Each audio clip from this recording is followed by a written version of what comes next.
days at the stick. From who's got it better than us to brick by brick. It's always the 49ers way, from off-season to game day. Yeah, we talk back. It's the 49ers Cutback.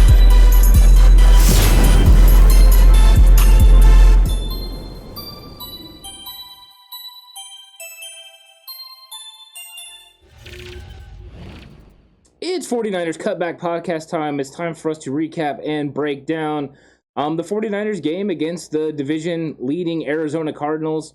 And it was a game of ups, a game of downs, ultimately a lot of exciting things, and then some things that were disappointing. But I think that the 49ers, went out there and played very good defense. So at least there's a lot to take away from this. And we got to see our first glimpse of Trey Lance behind center. And he had moments where he absolutely shined, moments where he looked like a rookie, and I think all of that was to be expected. Absolutely, it definitely was. So make sure you hit that like button, hit that subscribe button if you haven't already, and that notification bell. That way you're notified when all of these videos go live, which is daily at 11 a.m. on Mondays. You may have missed our earlier episode of 49ers Face Off, so make sure you're notified because we got videos that come out all throughout the week, varying times, usually morning, afternoon, right here at 11 a.m., and then sporadically other places. We also got stuff over on Patreon if you're interested, so hop on over there. But Ant, let's recap this game. Let's dive into what happened and what the 49ers did and did not do well. It's 49ers versus Cardinals recap.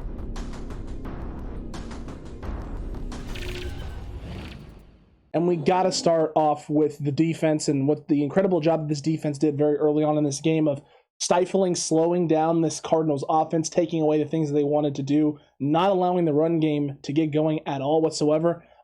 When the Cardinals had favorable run boxes, it wasn't a favorable run box. Guys were eating up in space, whether that was DJ Jones, whether that was Eric Armstead, whether that was Javon Kinlaw, Fred Warner, and Azeez Al-Shaair, both of them filling in space, and the safeties yet again demonstrating how wonderful they are coming up in certain situations, especially run fits, when they know the ball is being run, coming up in space, making tackles, and basically negating them from getting any sort of big push or momentum with the run game and the ground game, which forces Kyler Murray to have to play a little bit more confined and contained. Yeah, I think after that first drive that the Cardinals had, after the Trey Lance turnover, it didn't feel good right away because they were taking what was there. They were, taking Christian Kirk over the middle and just getting him the ball out of the slot and just taking advantage of it. The Niners were running a zone coverage and just allowing Kyler Murray to complete passes underneath. And that's what they knew they were going to do. That was the game plan from the beginning, is give him a favorable run box and see if he was going to be willing to run the ball over and over. Like we talked about before, there's not many quarterbacks that operate as a robot like Peyton Manning and, oh, no, this is automatic run box, I'm going to run the football. This is automatic run box, I'm going to run the football. And Kyler wasn't willing to do that early. And that is one of the things that him and Cliff Kingsbury aren't willing to do. And it was also, how long are they going to be able to stick in a system and a offensive set that is going to put the 49ers in a base 4-3 system? And they weren't able to do it consistently throughout the game. They only did it from time to time. Kingsbury didn't have that conviction, that fortitude that we talked about during the week to do that. So they couldn't take advantage of the 49ers defense the way Seattle did in that second half. Now, what I liked about what the 49ers did was, even though they gave up that early touchdown, they rallied back, got back after it. And we talked about this in our shows earlier. We were talking about the game plan show, where you need one big play to happen. And then you can play underneath, tackle it, and get off the field. And DJ Jones gets the big sack. And it's only a big sack because DJ Jones is coming up the middle, and Kyler Murray goes to run right, and right there's Eric Armstead in the right proper position. He can't do that, so he starts to turn back. DJ Jones grabs him. Next thing you know, it's second, and I think it was 25 at the time. Huge loss on the play, and it set the 49ers defense to get off the field. And I think after that, they really settled in and played well. And the 49ers offense got it going enough to move the ball and keep the time of possession in their favor, where they could keep Arizona and Kyler Murray in this explosive offense off the field. Defense time the rest. The defense played very well because of it. That is the major difference between this week and other weeks. The 49ers offense moved the ball enough. They converted on third downs enough. They got the ball to midfield enough. They did enough to, it felt like the offense necessarily, especially early in that first half, right, wasn't doing more. You wanted them to do more, but they were moving the ball down the field. They got inside the 50 3 separate times. So that's 3 opportunities, put points on the board, and came away with nothing. But drives were going, clock was moving, the defense was making great stops and great plays, and then not having to immediately go back out on the field and do it again. They were able to rest, digest, see what's going on, seeing, the young men scramble and get first downs, seeing the 49ers have opportunities, right? The run game moving, clock ticking, Elijah Mitchell looking phenomenal and fantastic Welcome in back. the run game. Very much needed. Extremely needed. And the nice part was, too, is we got to see later them go to Trey Sermon at times and get Elijah Mitchell a little bit of a break and have completely fresh legs late in the game. Yeah. That was nice to see a little bit as well. Look, it was a breath of fresh air having Elijah Mitchell in with the run game. You got to see how much different it was. The fact that the Cardinals couldn't just respect one guy, right? They couldn't just respect Trey Lance's running ability. They had to account for Elijah Mitchell in space. And we got to see Elijah Mitchell motion out a lot as well and running routes and them sending him as a pass receiver out in space. I know he didn't really catch any footballs, but they he had the one along the sideline. He had the one along the sideline. But they didn't, there wasn't a lot of, he didn't have a bunch of catches. No. But they were out there having to occupy him in space, spreading the defense out, and then allowing Trey Lance to come in and run the ball underneath in favorable run boxes with 5 guys, 5-on-5. And for the most part, when the 49ers went that spread look and the 5-on-5 look up front, other than one play in which Daniel Brunskill almost wins off a spin move on the interior and is able to hold his guy in place and get the maneuvering, they won those situations 5-on-5 in the box and run situations. Trey was getting positive yards or 8 or 9 yards and putting himself in third and manageables, second and manageables, and putting the 49ers in a position where you had the opportunity, a better opportunity anyway, to extend the drive downfield. Yeah, it seemed like with the offense, when it was clicking, they were clicking and moving the ball pretty well. And when it wasn't, it looked bad. And that was part of it. Some of it was the holding and stuff was caused by different things that are going on.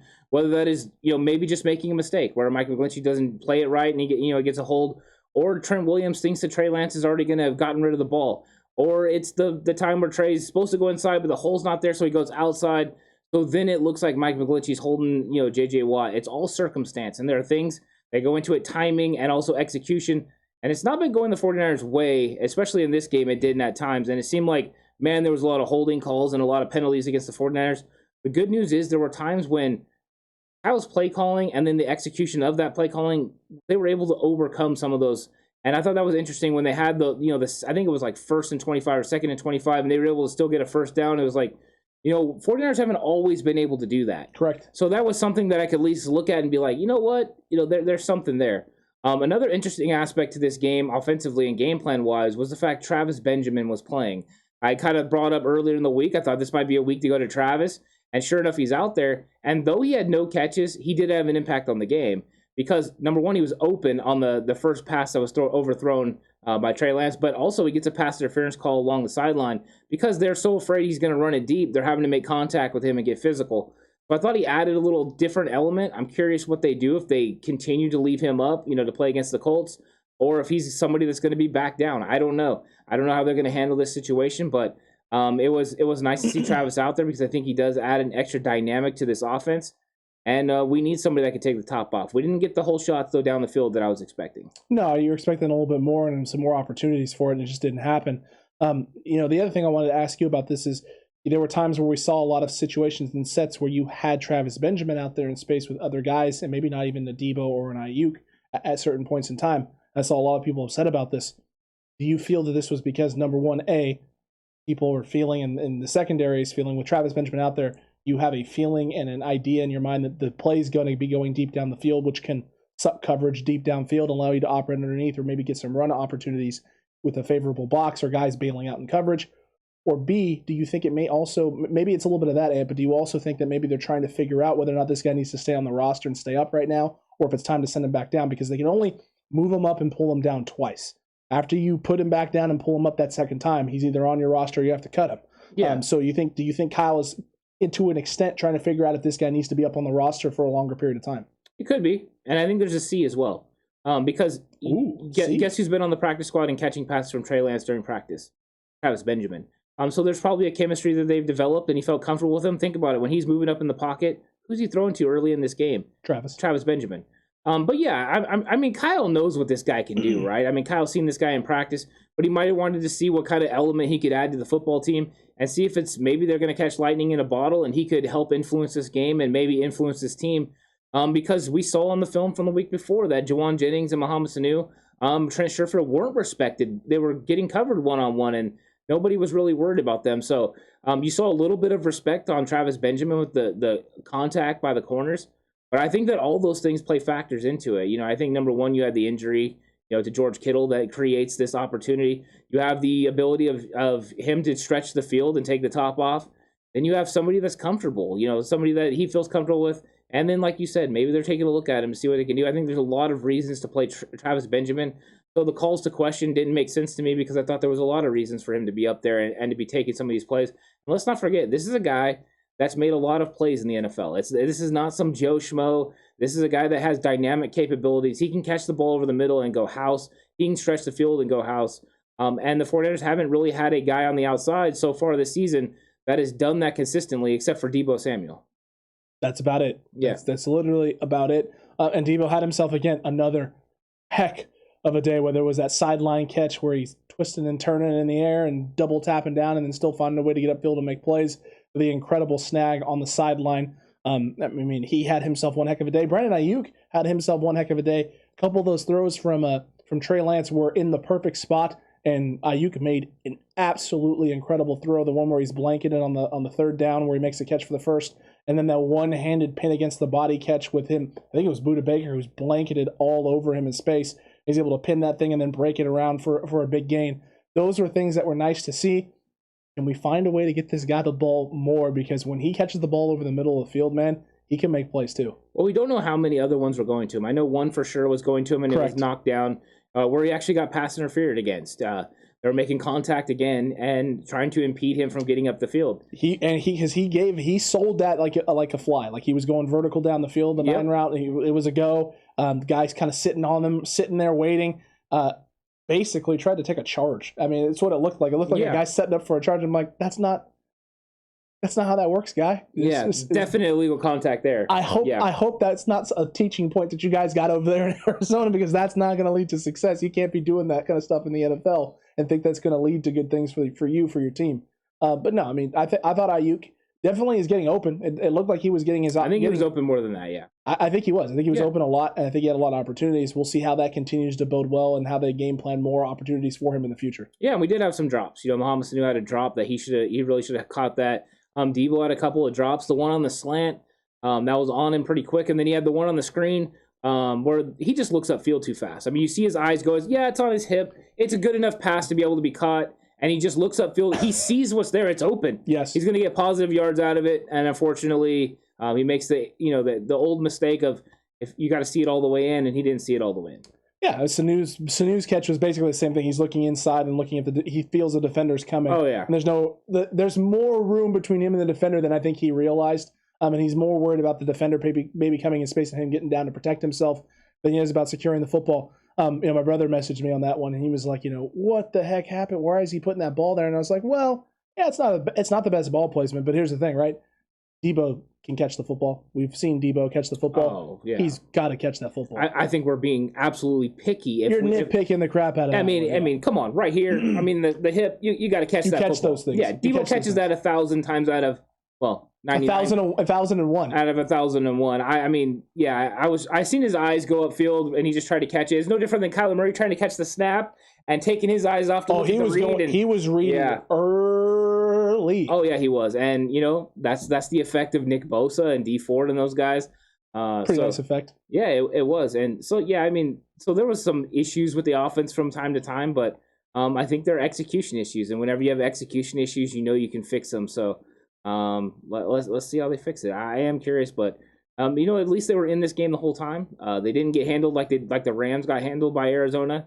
They played them tough. They've been playing everyone tough. And, based on this performance, right? If you just go based on this performance, the Niners are the second best team in the NFC West.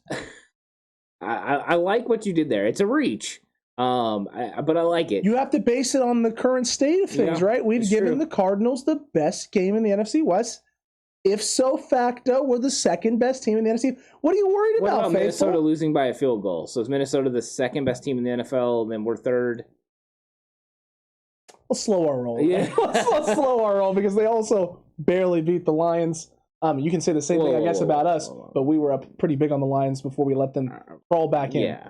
So let's slow the roll there. The Lions had the win in the bag, and then just get Lions. That's unfortunate. You hate to see it. There was a point in time where I was like, is there any way that on that Vikings kick, by the way, that the thing goes, it hits 3 posts, and then sits on the goalpost and doesn't teeter one way or the other because both teams are cursed and you can't have one of them actually come out of that with a definitive win or loss. I was hoping for it. That's very specific, very well thought out, sir. What do you expect? What do you expect? And the specifics is my thing. It's my go-to. Yeah. It's my shtick around here. But look, I felt the offense had its opportunities, right? I think the big thing that's most frustrating for everyone right now is the fact that you had a situation where early in that game, no points, right? Coming into halftime again, the offense doesn't put up any points. The Niners had opportunities. Oh, yeah. And they could have kicked field goals. They could have done something, other things like that. But you said it during our reaction show. This is Kyler Murray and Arizona's offense. Field goals shouldn't be enough to win those types of football games. They've been scoring 35 plus, right? They've been putting up 400 plus yards of offense. And I made a prediction on the not the All You Can Compete Seahawks podcast, which is Sam's podcast. You can go check that out. But the He's on Fire podcast, the Arizona Cardinals, in which my score prediction was 17-13 San Francisco. And a couple of the guys on there thought that was an absolutely ridiculous. The defense is going to score 13 points. So how many points is the offense going to actually score? I even told them that, hey, my Wow That's Bold prediction was that Kyler Murray was going to throw for under 275, or they were going to have 275 yards of total offense. Kyler Murray was. That ended up being a reality. My Wow That's Bold came true. My score prediction was darn near close to being true. The 49ers defense did enough, and unfortunately the offense just didn't capitalize on enough situations because they had opportunities. And I liked the fact that Debo addressed that in the press conference after the game, the presser. He talked about that. We had opportunities. We have to start converting these opportunities, making the most of the chances that we do have. Right now, we're not doing it, and he's right.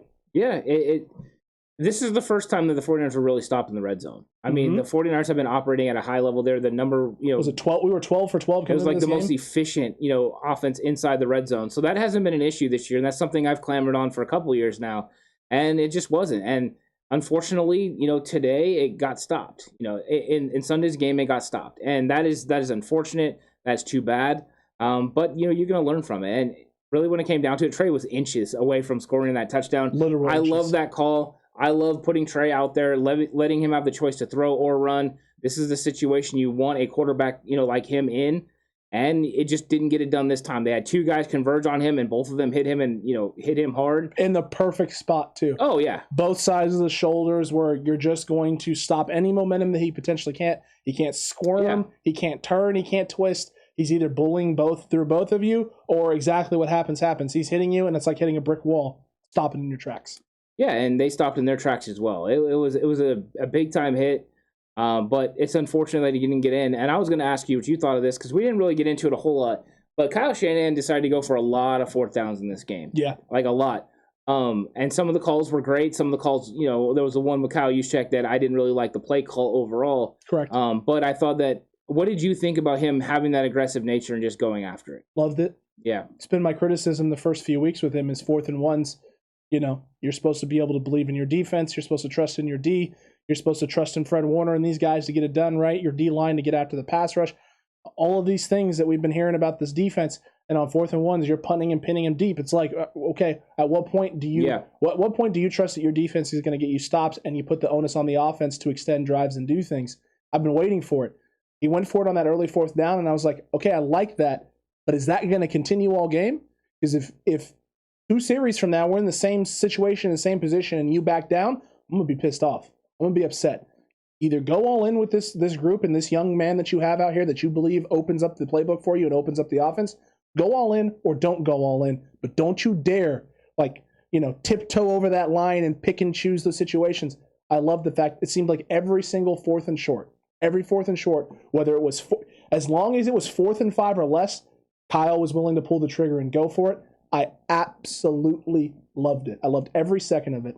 Did I love every single play call? No. But do I like the fact that he was willing to roll the dice and, put the onus on the offense and the young man to, hey, I think these are the situations you can thrive in. Let's go get it done. I love that. I think it was an understanding, too, that we better find a way to score. We're going to have to use all 4 downs. We're going to have to do anything we have to do to score. Because I'm trying to win this football game, and I'm trying to, draw closer to them in the NFC West. So I thought it was a very concerted effort by him to prove to his offense not only that he had faith in them, but that, we need to go out there and get it done. And I have faith in my defense that if we get stopped, they can make a play. The defense didn't let him down. The defense played very well. It's unfortunate the offense didn't convert more of these fourth down opportunities. And I think that's something the Niners have done pretty well overall as fourth down opportunities up until this point. So it was I'm never against going for it on fourth down. I like it. You're overall. not a fan of the punting. I'm not a fan of the punting because, most of the time it's like, especially those situations where you're like the 40-yard line. If the ball goes in the end zone, what's that, net 20? People always talk about, we'll pin them deep. There's no guarantee you're going to pin them inside the 10. Coffin corner kicks are not easy to do. It's not easy to pin them inside the 10-yard line. How many punters are in the Hall of Fame? Not very many. Yeah. I think it's literally 2. Yeah. I guess Reggie Roby's not walking through that door. But no, it's just something it's not a big gain, right? And when you're going against an offense that you have that kind of respect for, you know that you have to put up points to be able to compete. And if you don't, your defense isn't kind of has their back against the wall. Constantly. What's the difference between those 20 yards? You don't know. So go out there, be aggressive, let it fly. And I think I was watching the game with my dad, and I told him at one point, I'm like, because he was questioning, why are you going for it right here? And I said, number one, you have to be aggressive. But I said, number two, you're putting this guy out there with this situation, and these are all film situations you can learn from. In short yardage situations, this is what I'm going to see, this is what you see, this is what you can do. And now they can adjust. And I will just say this, with the whole Kyle Juszczyk going under center, it is now time for the complete deke play. Because I don't know if you saw, but on the snap, Kyle Juszczyk, submarines forward, and you see Trent Williams pull, and then you got Trey Lance following a running back around the outside. It's time now to snap it between Kyle Juszczyk's legs. Kyle, don't put his hands underneath center. Just put his hands like this and let him shoot it right over to Trey and go. Oh, I would love it. If they pull that off, I'd 100% love it. There's another situation, too, you could do where you bring Kyle Juszczyk in under center, right? You have him sit, and then at the last minute have him motion out a direction and then go into a play from there because Budda Baker and the other safety both come flying upfield to take that away. You've now set this situation up where you have to respect Kyle Juszczyk coming in motion on this. This would force people up in play. You could put receivers one-on-one out in space with no safety help over the top and take a shot. And hard counts. Because they were coming. A hard count right there from Kyle Juszczyk. Boom, that's a 5-yard penalty. 100%. They were going offsides. Alex Mack snapped it right away because he was trying to anticipate that blitz coming. But I think Kyle thought he was closer than they actually were, too. And Kyle talked about this the last time, right? They were in that sort of similar situation. The first time, he didn't pull the trigger on it because he thought Trey Sermon lost yardage, and he didn't have the room necessary to run it. And then he realized he was closer, and he's like, I should have just stuck with my gut. This is a situation where they didn't gain as much yardage on that play as I think he thought, and he didn't second-guess himself. He's like, this is a situation. I trust this. Kyle, go. Let's put it in. Let's do it. It just didn't go their way. Kyle didn't get the yardage. I still thought it was a pretty bad spot, but he was definitely short of the line again. Yeah, he was short. I didn't even know why they were measuring. I was like, why are you measuring for? Well, I thought the spot they had was shorter than where he actually got to on the field. But when I was watching the replay back, I was like, it's definitely shorter where you marked it, but he definitely didn't get the first down. Yeah. Like, this is a waste of time. Let's just get the defense out here and let's go. Yeah. Unfortunately, yes. And then, they get the turnover and stop them, and then they get stopped again. That was the part that sucked, right? You get that. What was it? Yeah, we got the turnover, right? That's the Dontae Johnson strip right after that, and then you don't do anything with the football. It's like, the poor defense right now. It really is. But we had some key matchups, right? We got to talk about these, especially on the offensive side of the ball. Let's start with the O. And what was your offensive key matchup? My offensive key matchup was the 49ers offensive line versus the front seven for the Cardinals. And you know what? This one is a mixed bag because I thought at times the offensive line played well, and then at times they got exposed. I thought situations where the ball maybe should have came out a little bit earlier, they looked bad, but they got some holding calls. There were some times when they didn't do great in the run fits. So I would say the Cardinals get the victory today, whether that is from circumstance or whatever. They outperformed. J.J. Watt made some plays in this game. Chandler Jones made some plays, and that's what they needed to do. I thought the 49ers needed to run the ball, and they did. They rushed, right about 100 yards or over 100 yards in the game. 154, I think. Ooh, okay, a lot better than I thought. My wildest bold was they were going to go for 200, so it was actually closer than I anticipated. Close. I thought Trey Lance would play a big part in that with the run game, and he did. But yeah, I definitely can't give them a win on this. I think Cardinals won just, got enough done in this game, but I thought they played admirably. And there's still some adjustment. There's going to be some adjustment they have to make to Trey Lance being the quarterback. He's gonna run around. He's gonna move. So normally you know how to shield your guy off, know where to put your hands. Now there's gonna be times when he's gonna run around you. So it's just a different cat and different way of play, and they're gonna have to adjust to it. Definitely going to have to adjust to it. My offensive key matchup was Elijah Mitchell versus Isaiah Simmons, a matchup of biblical proportions, as Ant liked to call it. That's right. And look, it was. Why? I wonder. I can't give Elijah Mitchell a loss on this. He only had 9 touches, Right. but those 9 touches went for 43 yards. In the receiving game as well, he did have himself a nice 2 catches. I thought it was just 1, but 2 catches for 19 yards. This is a guy who, when he was touching the ball, was averaging essentially 5 to 6.5 yards a touch. He was definitely winning those matchups against Isaiah Simmons when it was Isaiah Simmons, whatever linebacker it was in space that was coming up and trying to tackle him in the box. He was able to break that first tackle, run through some of those arm tackles, and get big gains.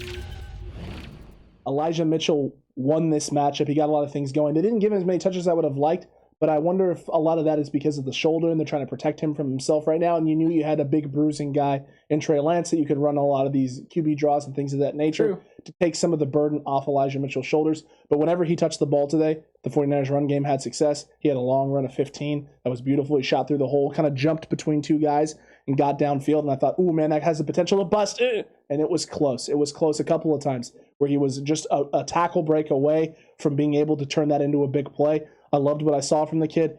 The more he runs in the system, the more comfortable he's going to be. The more times he's going to know when he can take some of those runs through the hole, bounce out to the edge, and try and put himself one-on-one with the safety near the sideline. Those things are going to be big plays because of the whole shot plays that we're talking about. Yeah, right now he's doing what coaches are telling him. They're telling him, hey, get your foot in the ground, recognize the hole, get vertical, get as many yards as you can. That's what you're teaching the young guy right now. But you can tell there's a different speed element from him than Trey Sermon. Trey Sermon is not very fast getting to the hole, and Elijah Mitchell is.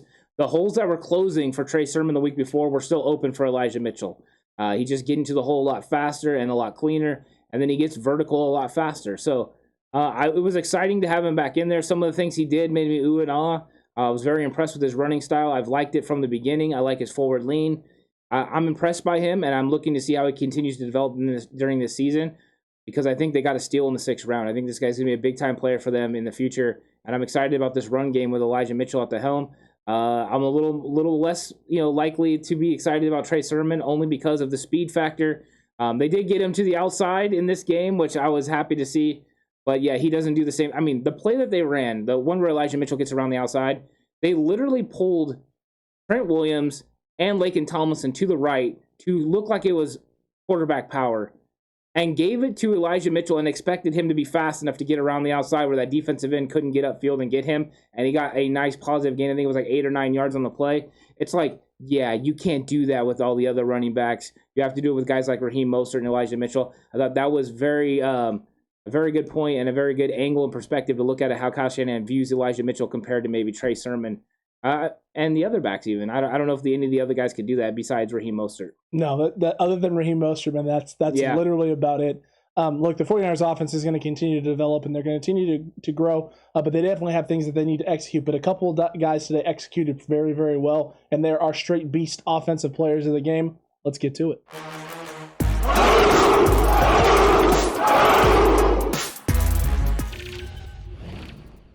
Straigh Beasts, these are the guys who go out there and execute offensively, make big plays, do things for this offense to keep going, get it going, and keep it going at a high level. And Ant, I have a feeling that you and I both think there's one guy that definitely was 100% a Straigh Beast.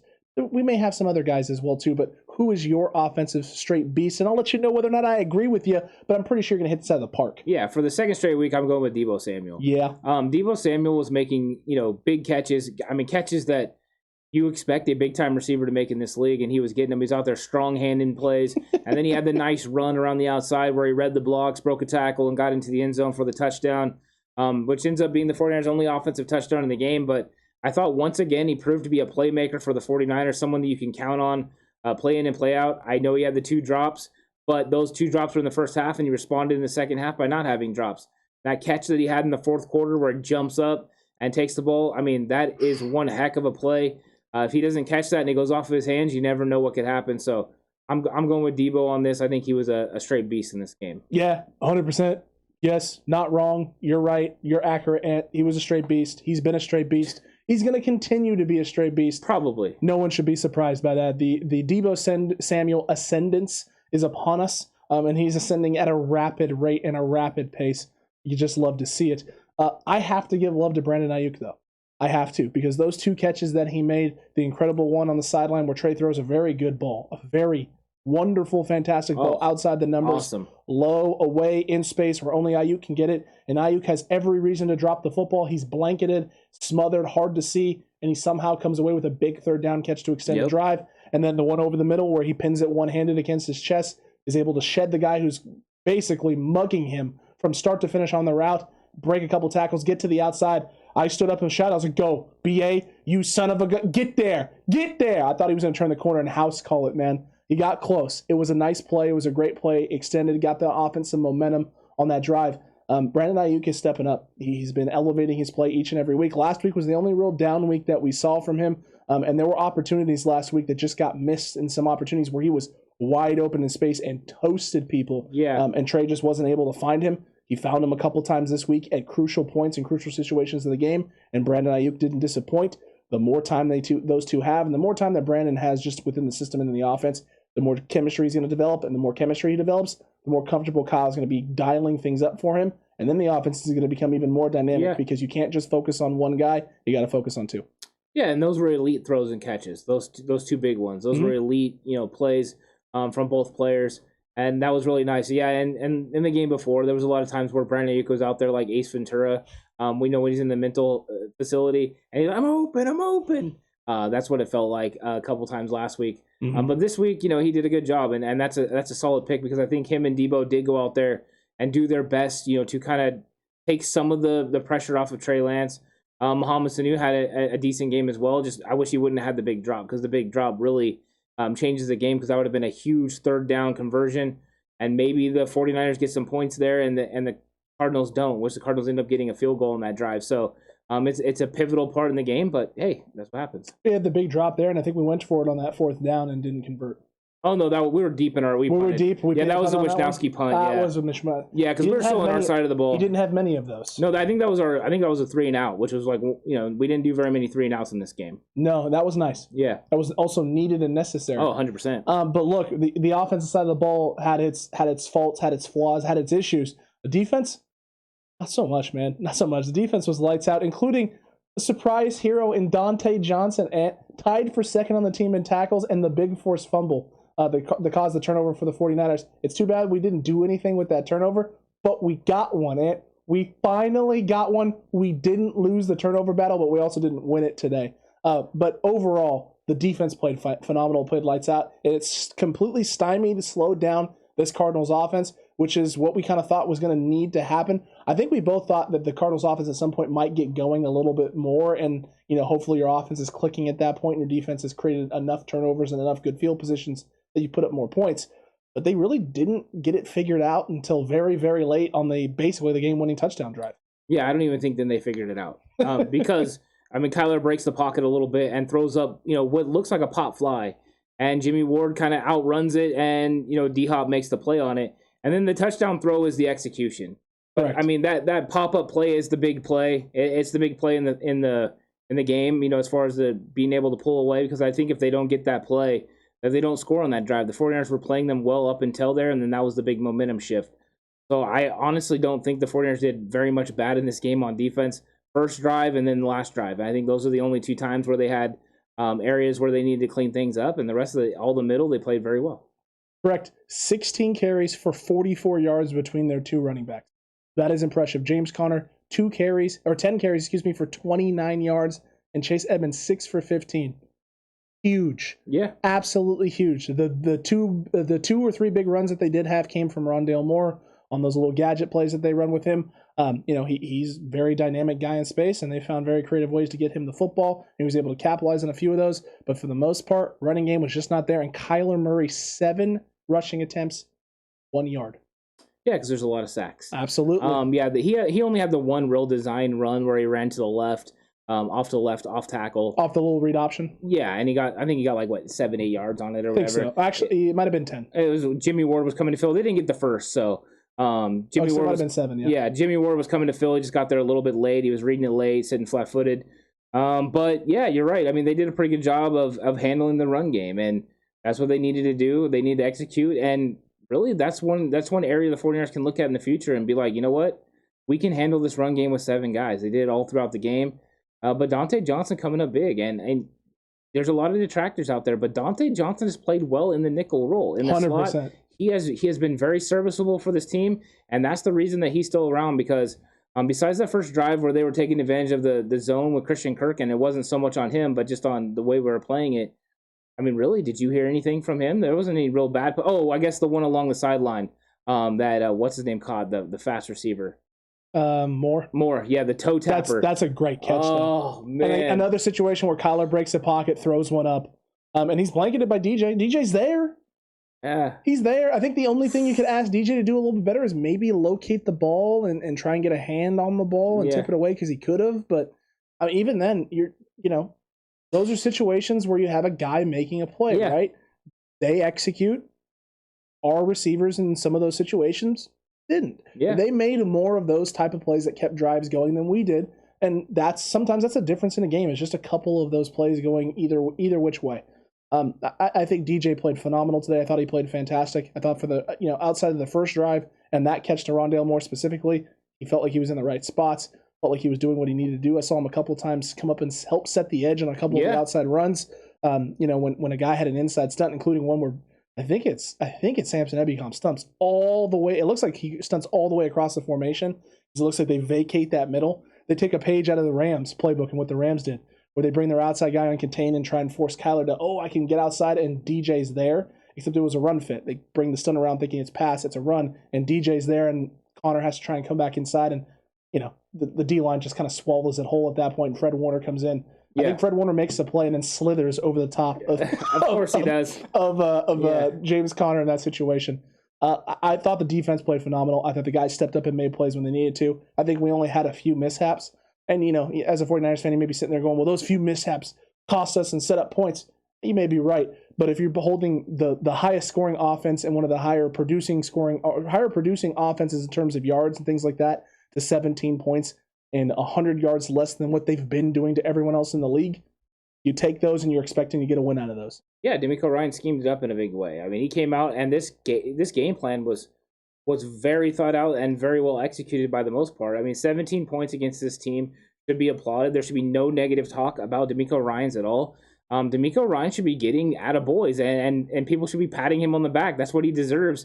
He deserves that right now because he's come out and he's put together great game plans for 3 weeks in a row. And this week it came to fruition even more than the other ones because the points didn't show up for the other team. So I definitely like what he's doing, and I have complete faith in him. I mean, really, every single week I'm excited to get into the All-22 because we get to see what he was doing and what he was thinking and how he was moving his players around. And I'm curious this week, it looked like sometimes they didn't move people around, and Kyler was like, y'all gonna move? What you all doing? It's like he expected more disguises than he got. And there were a couple of times where they showed things. I saw one, for example, where they showed, it looked like they were showing cover 3. And then as the ball is being snapped, you see, I think it's Jimmy Ward, turn and sprint to deep half in the running cover 2. But they didn't roll him late or they literally let Kyler snap the ball and then they're like, all right, get there, guy. Yeah. He's booking it. It's different. It's a different approach than what we saw. We didn't see as much man today on third downs as we have in the past. It's Kyler. Of course, you can't. But that's what I mean. We said that this was something that was probably going to be the case. DeMeco adjusted, and he adjusted very, very, very well. And again, it seems like, man, whenever this guy dials up blitzes, it's the right freaking blitz. It always feels like the right blitz, including that Talanoa Hufanga blitz on that key third to try and get the Niners the ball back and force a fourth down, put the ball back in the Niners' hands and a chance to win the game, or at least go down and put some points on the board at the end of the game. Man, right call, Talanoa Hufanga, amazing job of execution. Those are the type of plays that the coach goes, okay, Rook, we can get you on the field. We can utilize you a little bit more now. I feel more comfortable putting you in those types of situations. Wait until we get into the game film of that exact play and see where D Ford was. He's outside of Josh Norman. So they got a receiver in sort of tight, and Norman's on him. And you see Ford go around him and sets up outside. So when the rush comes from him and Hufanga, they're all the way got Kyler completely boxed in.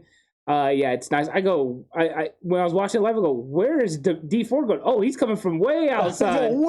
Outside. Yeah, and you see Kyler started to roll, and he looked at Hufanga, and he looked back. Oh, here comes D Ford. I better not go that way. Oh, I can't go there. Yeah. Well, I guess I'm just going to have to throw this ball away then. Yep. Oh, shucks. It was good. The defense executed, and we had some key matchups that maybe helped play a part in that. And what was your key matchup, and did the Niners win it? Yeah, the 49ers key matchup was the D-line versus Kyler Murray.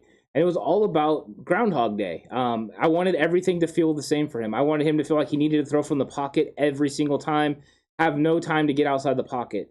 And they did that for the most part. They kept him inside the pocket, made him try to complete pass from there. He's just not as good doing that. He's good when he can get outside, extend the plays, let his great receivers create. But if you make him throw from the pocket and then hit check down receivers, it doesn't work out for him. He's just not consistently good at that. He's a very good quarterback and a very good player. But yeah, I thought the 49ers defensive line did an excellent job in this game. They got to him, they got sacks, but ultimately what they did was force big throwaways and big plays where they could get off the field. And that's what they needed to do. I love the game plan. I love the rush lanes that they stayed in. They didn't give him out, avenues to be able to find little creases to get out. So yeah, I was all for this. I like what the 49ers defensive line did, and I think they're a big reason that 49ers held them to 17 points. He may have completed 71% of his passes, Ant, but it was 71% of his passes, and most of the time on key crucial third downs, he was throwing the ball away or checking the ball below the sticks, and the 49ers were rallying to make tackles. And when you're doing that, you're getting that team off the field, and if they're not on the field, that offense is on the field, they are not scoring points. That was key. Yep. It was huge. They got it done. And my defensive key matchup was this wonderful one here, Chase Edmonds versus Al-Shaair. It may not have always been Al-Shaair alone by himself, but you know what I didn't do a lot of today?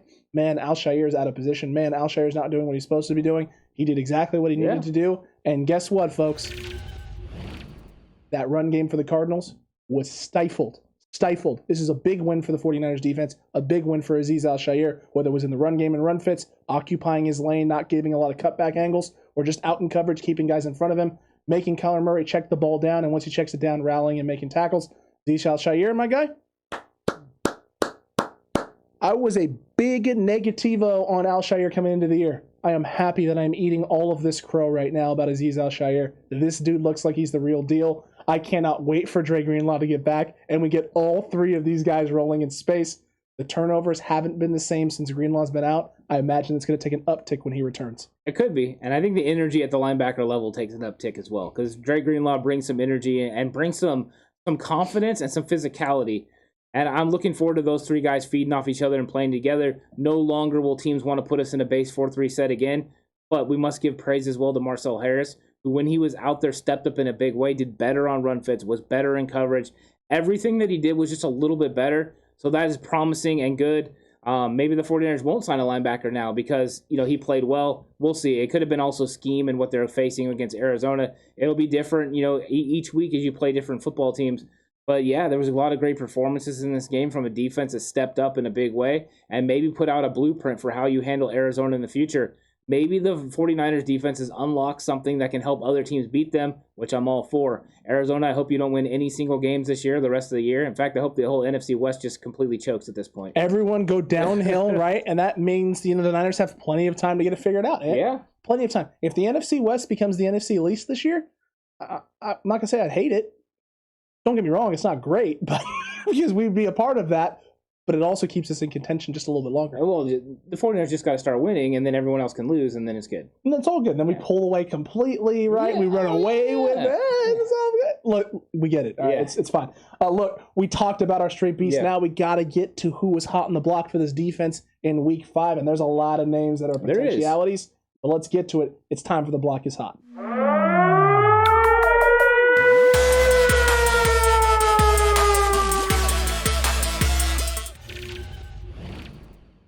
Yep, time for the defensive Block is Hot player of the game. Alex, who's your guy? Who was the one that was making all the defensive plays that you were the most excited, and who did you think stood out? Bosa. Look, Nick Bosa was doing phenomenal work today, whether it was pressuring Kyler Murray, getting in there and getting sacks, tackles for losses. There was the botched run attempt where he's trying to get the read option. The ball comes down and falls at his feet. He's trying to pick it up, and Bosa is flying in there to destroy Kyler Murray. That was great to see the big sack as well from this man. Nick Bosa consistently, time and time again, makes life a living nightmare for a quarterback. There were plenty of times where Kyler was trying to change his angle, throwing off of his back foot because Bosa was getting ready to put the hammer down on him and hit him a couple different times as well. Nick Bosa is an absolute monster, whether that's the run game, whether it's the pass game. Last week we saw them send 3 dudes at Nick Bosa at one point, and he ran through them like they were ghosts. They were pieces of paper blowing in the wind, and he was, the guy, the sheriff stomping into the tavern, to lay down the law and the authority. Nick Bosa is an absolute, just saving grace for this defensive line. He makes things easier. Yeah, he makes things easier for everybody else. Armstead is feasting at a level that we have not seen this year because teams can't send double teams. Last year, he was the only guy that they were worried about, and they doubled him all the time. Now, if you double a guy like Eric Armstead, you are leaving Nick Bosa one-on-one in space, and you are going to lose that battle 9 out of 10 times. Nick Bosa's on pace for 17 sacks. Because he has 5 sacks, and he's, we played 5 games, so we played 17, so it's... Did you talk to Horst before the show? I didn't even need Horst for this. Did you talk to Horst before the show? I did talk to Horst before the show, but he did not help me with this. I don't know about that. The resident mathematician, I think, definitely helped you with that one. The one thing I will say, though, is Bosa's been playing very well, and Bosa's been executing at a high level. The things that he's doing is nice, but DeMeco Ryans also protected him by moving him inside some, also running him on inside stunts. That way they can't chip him. That way they can't keep taking advantage. You knew they were going to have to do something schematically. The NFL wasn't going to help protect this guy from these crackback blocks. So the Niners needed to figure something out, and they've done it. They've moved him around. They've made it less easy for the other team to figure out where he's going to be lined up at. But my guy, also a big part of that. And that's Eric Armstead. Yeah, baby! I'm going with Eric Armstead.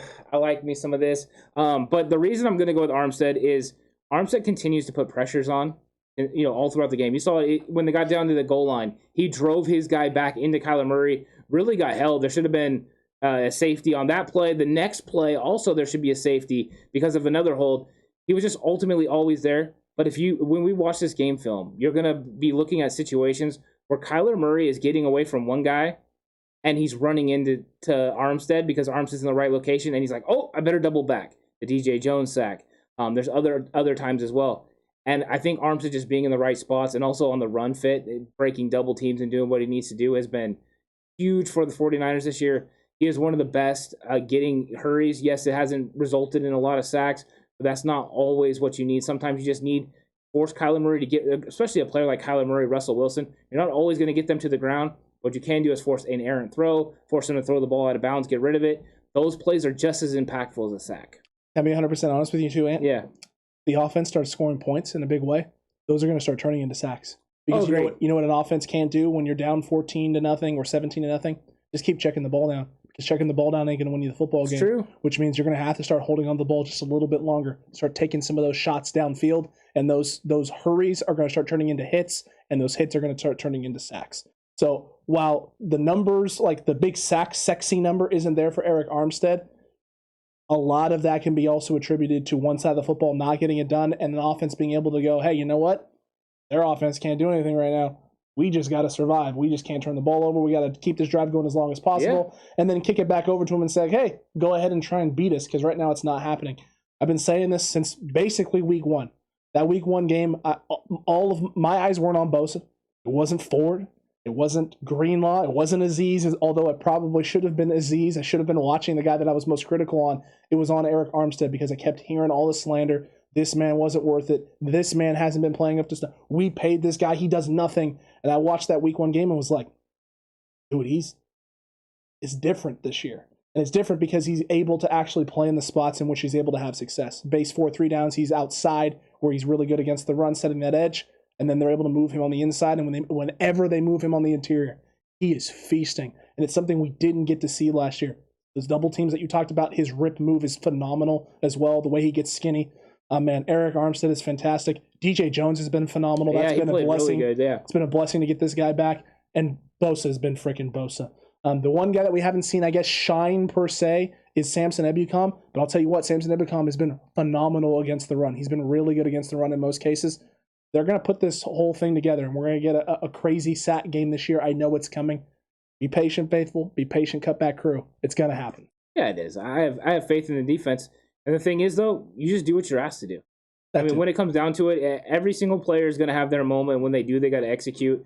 But it also, comes down to playing complementary football. The defensive line had to stay in their lanes this week to make sure Kyler couldn't get free. Kylie, I like that. I didn't mean that. I know you didn't. If he gets free, then he can create. So you have to keep him in your pocket. So it's not, like I said, it's not always about rushing fast. It's about rushing smart. And they did that. They did it the right way. At times they were rushing fast. At times they were rushing in their lanes. And they had to make sure they did that. And they kept him in the pocket. And that's why, was it a huge sack day? No. But when those sacks came, they ended drives. Drive-ending plays are awesome. They're great. The sacks were phenomenal when that happened. The defense has been stepping up lights out the last few weeks. And DeMeco Ryans is definitely a big part of that success, putting these guys in the right spot. And the defense going out and executing is a big part of that as well. Oh, yeah. But from block is hot players, we got to talk about guys who put the hurt on the Arizona Cardinals. The newest members of the Hurt Business. It's time to talk about them. Hurt Business, let's do this.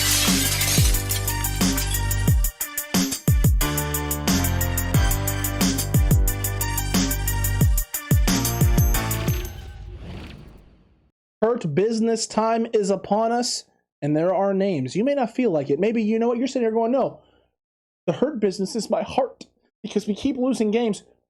I understand that. I feel you. But there are guys laying hammer. There's guys laying the wood, and one of those guys is the always iconic Trent Williams on that big Debo sweep and getting out in space and just taking a man and going, hey, you guy, you're not a part of this play. It's time to go to the bench, and literally pulling a guy, not pulling, but taking a guy almost to the sideline on that run from Debo Samuel. Trent Williams is notorious for this, man. He's got a weekly reserved seat in the Hurt Business, and he never disappoints in filling it. He doesn't. And the reason he doesn't disappoint is because he's got counterparts on the same play like Kyle Juszczyk, who's going to be in the Hurt Business because on that exact play, he comes around the corner, he grabs a guy, he throws him down, and then he hits another guy and blocks him. So between those two guys, they block 3, and they absolutely take both of them out of the play and create a one-on-one situation for Debo Samuel. Debo Samuel does not lose one-on-one situations. We win these! And he gets a touchdown. And Debo's about that now. He's riding his bike, and he's enjoying life. But that was nice. It was beautiful. It was great. And, yeah, he is riding his bike for sure. And DJ Jones, another guy that has to come into the Hurt Business, that big sack. Kyler, he feels the pressure up the middle, tries to escape. Okay, no, I got to double back. And before he can even think about doubling back, before he can think about thinking about doubling back, he gets smacked right by DJ Jones and taken to the ground. DJ's been killing quarterbacks. I mean, we saw that play a few years ago where he has the bull rush over the Seahawks, the Seattle center, and kills Russell Wilson. DJ's about that life. Yeah, and on that play, they try to double him. And then when they come off and it's one-on-one, he puts the guard on absolute skates and single arms him all the way back until the guy's out of the way, chucks him, and gets the sack. It's tremendous D-line play and just absolute strength by a very strong guy. That's a great play. I'm glad he's in the Hurt Business. And I'm going to go with someone you wouldn't normally decide to put into the Hurt Business. And someone you would almost never put into the Hurt Business. Yeah, this position doesn't get noticed very often. But I'm going with quarterback Trey Lance because even though he doesn't score, he takes on two linebackers, and he knocks one of them out of the game. He knocks Isaiah Simmons out of the game with this huge hit. But the fact he was able to take on two guys and not give up ground, but just it was a stalemate, is very impressive. That dude's a beast. He's got a lot of strength. He's in the Hurt Business. Also glad that he didn't hurt himself getting into the Hurt Business. I'm very happy about that. Still don't know. Didn't want Suddy. Didn't want Suddy to go. No, preferably. Suddy, after that play, was like, time to get going. Hey, coach, it's feeling good. It's loose. It's ready to go. I'm ready to sling this bad boy. Look, that was it. I mean, if you want to win, put Suddy in. Put Suddy in. Trey did a great job there. It was a scary moment, I think, for a lot of 49ers fans. It wasn't for me. I wasn't worried about it. I was watching the head mostly, so I wanted to see if there was compression at the neck. And then, oh, gosh. Nah, he was good. He was fine. He bounced off of that pretty nicely. Isaiah Simmons did not. Somehow no concussion, though, for Isaiah Simmons. Hey, good. I'm glad he didn't have a concussion. I'm also confused as to how he didn't have How he missed 2 quarters without a concussion? Yeah, it's kind of funny how that happens, Ant. Winded. That's he had the wind knocked out of him. Or he had the poop knocked out of him. Or could have been that. Yeah. I guess it could have been that. Yeah. I guess you're not wrong. I guess you have to literally be stumbling over like Danny Dimes in order. Poop. What's going on? Poop. What's happening? Look, it was just good to see Trey Lance doing some of the things that he likes to do. Definitely can't be doing those things long term to have a long, healthy career. Yeah. And you can just talk to Cam Newton about that. It's really, really hard to be that kind of player and play at a high level in the league. He'll learn that. And I think he learned a little bit from that one today. Like, oh, I'm not going to be able to do that all the time. Might be time to me find other ways to put that ball in the end zone. Maybe going over the top, diving inside, maybe trying to spin off or something like that. But Trey's going to learn. He's in the learning process right now. That's where he's at with his development. I just like the fact that he was confident and comfortable enough with himself to put himself in that situation. And, hey, Ant, know what I don't think? You know what I don't question? I don't question his heart. I don't question his wanting to put this team over the top and get in the end zone. He put his body on the line for sure on that moment. Oh, 100%. He looked at it like, this is an opportunity for me to make a play for my team. And he tried. He went out there and he tried. You're right. I mean, and he did the coaching point, right? You're running out of room, get vertical, get upfield, try to get yourself into the end zone. You're 230 pounds. You're probably going to be able to bowl someone over and get in there. And the fact he met two guys he wasn't able to. I do think that moving forward, he'll stretch that farther to the sideline where it can be, because he had about 2 yards until he got to the sticks. He could have possibly reached in, try to get the ball over. Put one shoulder at the pylon and the other shoulder at the guy, and then just try and sneak through the little window. I think so. I think he'll learn all those things. The other thing he could do, and this is something Aaron Rodgers does in those situations, instead of deciding to run early, retract a little bit, make those guys reset, and then throw the football. But those are all learning things. I mean, there's no way I expected him to know what to do. In fact, I was yelling at the time, get vertical, get up there and run someone over. Do it, guy. So if he heard me, I'm sorry. I mean, I don't want you to be sorry, and I don't want him to be sorry. He did the thing that comes natural to him. I was all for it. And you know what? Watch Trey Lance highlights. This is something that Trey Lance has always done and had success at every level doing, getting vertical and running through people for extra yardage. Yeah, just like Jimmy in week 1. Are you talking about in the? I know. I remember. My brother literally, as he got vertical and put the hell. No, Jimmy, why? Right, of all the plays where Jimmy Garoppolo could have gotten hurt, that's the one people expect him to get hurt on. Not getting knee in the calf by Kerry freaking Hyder. Gosh darn you, Kerry Hyder. Maybe Kerry Hyder's the bad luck guy for Jimmy. I'm starting to think so. Well, I don't know. He wasn't around earlier. Technically true. Can't put it on Kerry. I like Kerry. Kerry's a good dude, and I'm glad that he didn't have his concussion either and was out there playing. 100%. Yeah, I'm glad he's good. Absolutely. I like Kerry Hyder. Kerry Hyder, big fans of the podcast. Kerry, come on anytime, man. Yeah. Come on anytime. Cutback crew, let us know what you thought about all of this great, wonderful recap down below in the comment section. And if you want an even further and in-depth look at this game, head on over to Patreon, because the All-22 film and the breakdown of that will be coming out very, very soon in the next day. Next day or two, so don't miss out on that. We'll have both halves, basically like an hour and a half breakdown. We get 3 hours of breaking down the game and really getting a deep dive of what's going on in this football game, where the 49ers had success, where they didn't. If you didn't like some of the play calling, good look at the film, the All-22 film, and figuring out, did Kyle Shanahan bollocks this up here? Is this all bad? Or did he make a pretty good call? We just didn't execute the way we need to. So head on over to Patreon if you're interested in looking at that. And don't forget to like, don't forget to subscribe if you haven't already. Hit that notification bell. That way you don't miss any of the great content coming right here on YouTube. Yeah, there's going to be a lot of stuff coming out during the week. We're going to help you get through this week and get through the bye week. Enjoy the content. Let's kind of just take a breather and really get into some of the other conversations about the 49ers team. Let's see what they do this week. What they decide roster-wise as we move forward, and how they start getting ready, because, we really won't have any preparation for the Colts until next week. They're going to take it nice and easy. They're just going to work this week on getting healthy, getting better, and we're going to take a look at what they did early in this week and keep this game all about reflection on what they've done to this point in the season and what they need to do in the future to get back into playoff contention and have a chance to get into the playoffs. I'm excited for all of that. I'm really excited to get into the All-22. That is fun, and that's a great breakdown. If you guys really like breaking down film or want to understand football more, hop over to Patreon and check it out. If you have questions that you would like us to answer in the Patreon breakdown video, let us know so we can help you guys out and answer those questions. Yeah, leave those questions. You can leave them directly on Patreon or the video itself, whatever way you'd like. We have no problem with that. We would actually love to go even further, and even if we needed to, take individual clips and break those down, because we can bring those over here as well and let everyone kind of see what Patreon is about. But if you're wary about that. Yep. So no, definitely for sure. Leave your questions. Let us know what you thought about all of this. Let us know what you thought about the game. Everything. This is a safe space. You can let it all out, right? Every opinion here is welcome. Just make sure you come correct. Make sure you come with your reasonings. Make sure you come with your thought out, your process as to why you're feeling the way you're feeling. And we can have a fun conversation about it. That's what we want to do here on the 49ers Cutback. Discuss. We're not always going to be right. You're not always going to be right. But what we can do is share those opinions, let each other know where we're coming from, and broaden our horizons and hopefully better understand this team overall. Yeah, I think that's the whole key, right? We want to talk about our team. We're passionate about our team.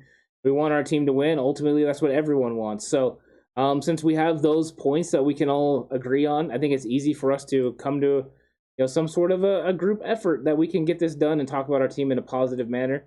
And really, it's not about talking positive or negative about our team, but just not talking positive or not talking negative about the people that are doing that, because perspectives are all welcomed. And I am curious. I mean, sometimes I think that, even I have interesting perspectives than what other people think, and that's okay. And people can call me on those if they want, and that's fine. I'm okay with that. But, yeah, I'm excited for the conversation this week. I think it's going to be a fun week because we don't have no game to build toward, so it's going to be all about the 49ers, no other team to talk about, and we'll get into the Colts eventually. We will definitely get to the Colts eventually. I'm really not looking forward to Quest for the West, but I'll be there, guys.